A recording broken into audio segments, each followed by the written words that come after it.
Mesdames et messieurs, bienvenue, ladies and gentlemen, welcome. Transition énergétique, perspectives internationales, bienvenue à cette journée. Nous sommes ravis de vous accueillir à cette journée de débat. Je m'appelle Alex Taylor, je suis journaliste européen. C'est moi qui vais être votre animateur pour cette journée. Quelques informations sur la journée pour commencer. La sécurité d'abord. Vous avez d'ailleurs à l'écran une slide qui vous présente tout ce que vous devez savoir. En gros, si vous devez partir, c'est par là et par là. Voilà. Vous avez des casques de traduction anglais-français, car nous avons une journée vraiment bilingue aujourd'hui. Pour le français, tout est sur le canal numéro 1. Everything you will need to know in English is on channel number 2.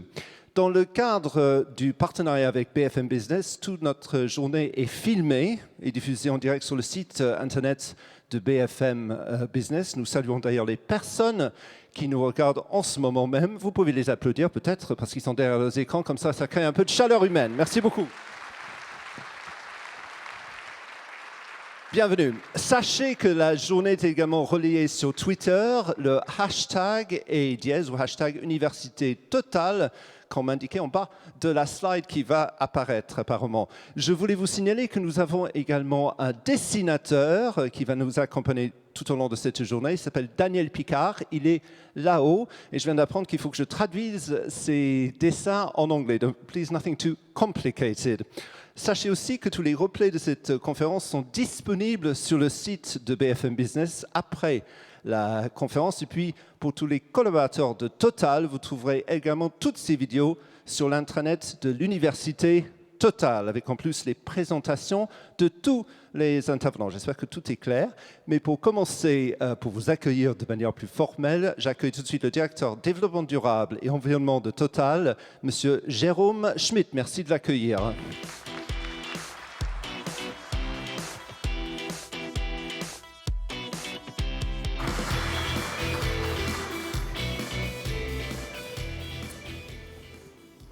Good morning to all of you. It's very impressive to me to open this day, especially today. You know, yesterday evening I was just telling that to some colleagues before starting. I went to watch a movie. It was about preparing a speech. It was Quai d'Orsay. I can tell you it's not the best movie to watch before to come here this morning. So anyway, I will do my best.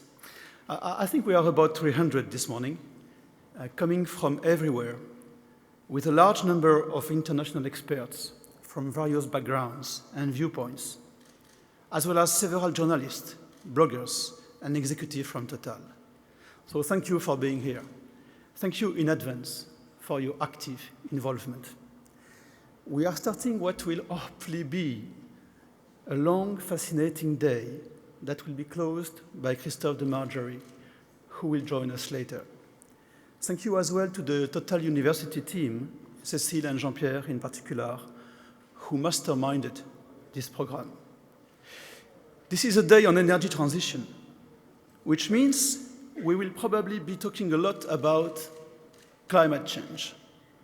For some, climate change is only a catalyst for a faster energy transition. For others, it is the root of it. For us, Total, no matter the words, energy transition per se has almost been a permanent condition of our industry. And climate change is a very serious issue on which we all have a role to play. Today is coming just after Warsaw. I spent a few days in Warsaw. I saw so many people, so many different views, so many words, so many ideas as well, but no clear progress, at least as perceived. It's clear to us that climate change parameters set a very complex equation to solve for governments. It's clear as well that in order not to lose the greatest number, it will have to be brought down to a simple, global, shared, and balanced roadmap. So why meeting today? This conference is an opportunity to broaden the debate on energy transition As I said, energy transition is a global issue that needs to be discussed at the global level and requires specific scientific, political, sociological, economical, and industrial views, as well as consumers and citizens. Hence your presence. In order to make it efficient, today, we intend to remain as pragmatic as possible, and the economic aspect of the energy transition will therefore be central. At the end, we are here to share and build, not to advocate. Our goal is to create a platform for exchange. As you will do, we may therefore not share all views expressed today. This is the rule of the game. Total, why Total? Why Total here and why Total organizing today? As a global energy company, we are asked at the same time to match the energy demand growth, to contribute to the climate change challenge, and to build solutions for developing countries to get the right energy at the right time. We believe that to solve this triple equation, there is no silver bullet, there is no magic solutions. The energy mix shape will have to change as it has changed already many times over history, as it evolved continuously. But all energies will probably still be needed for a while.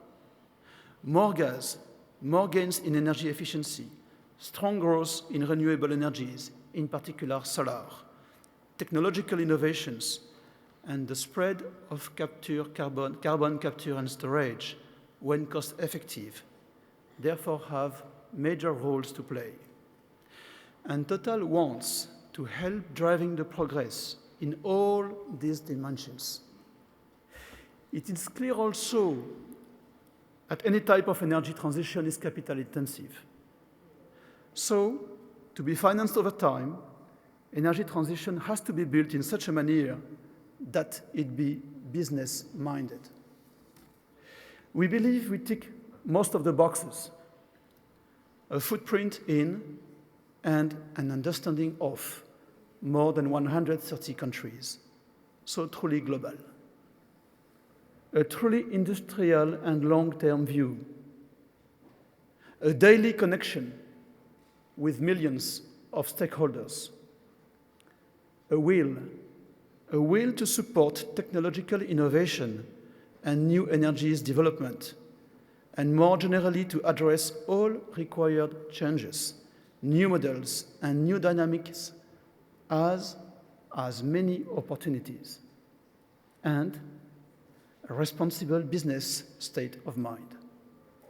At the end, we are committed, and we believe we can play a positive role to solve this famous triple equation.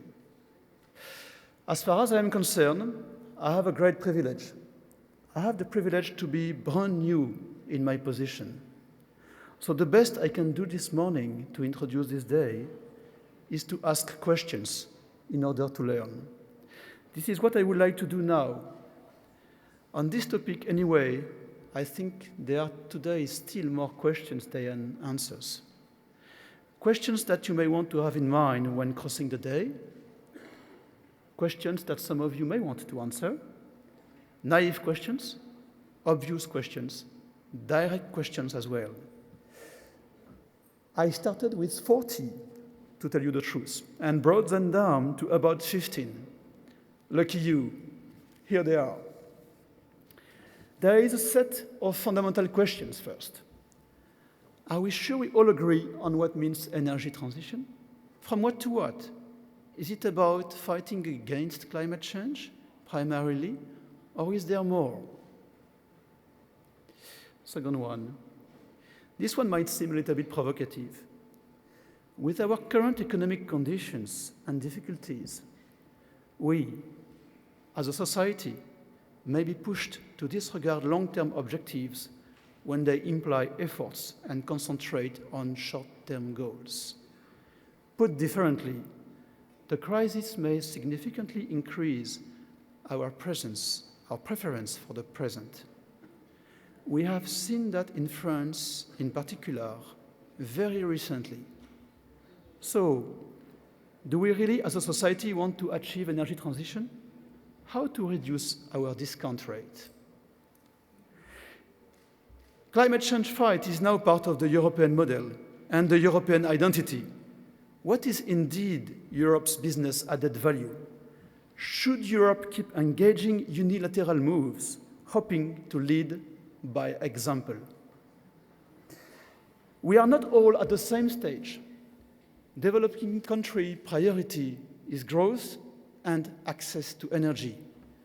How to help them to finance and access the best energy compatible with their aspiration for growth that is together cheap and clean? Otherwise, how can we expect their support? A lot of countries still talk about energy security, a lot, in Europe, in the States, in Asia. Can it still be a priority when facing climate change challenges? Would a world with a constrained energy consumption be manageable safely? At the end, is the energy transition possible without reinventing a model for our society, a new definition of progress? Do we need here as well a new economical and political form of governance to manage it? There are more pragmatic questions. What about the relative efficiency of existing policies? In particular, can too strict and too many targets restrain the innovation and entrepreneurship that will be necessary to succeed? If the energy transition has to be a business opportunity to succeed, to what extent should the process be market-based or, on the contrary, subject to public intervention? Will it bring the required return on investment? Does it make sense for investors? Will they be ready to finance it? Who else would do it otherwise? Who will have the courage to deal with the social impacts of the energy transition? Each and every increase in energy prices is regressive and penalizes low-income households. What possible mitigation and supporting policies? Economically speaking, by the way, does it make sense to think country by country? We have neither the same wind, nor the same sun, nor the same history. For instance, is Germany's attitude towards nuclear energy, coal, and renewable sustainable? Could we do better together? The extent of cumulative efficiency gains will ultimately be a key success factor. How to help energy efficiency to be affordable, profitable. China will be crucial to reach a global agreement on energy transition. We all know it. We all know that it might be the key to a successful Paris in 2005.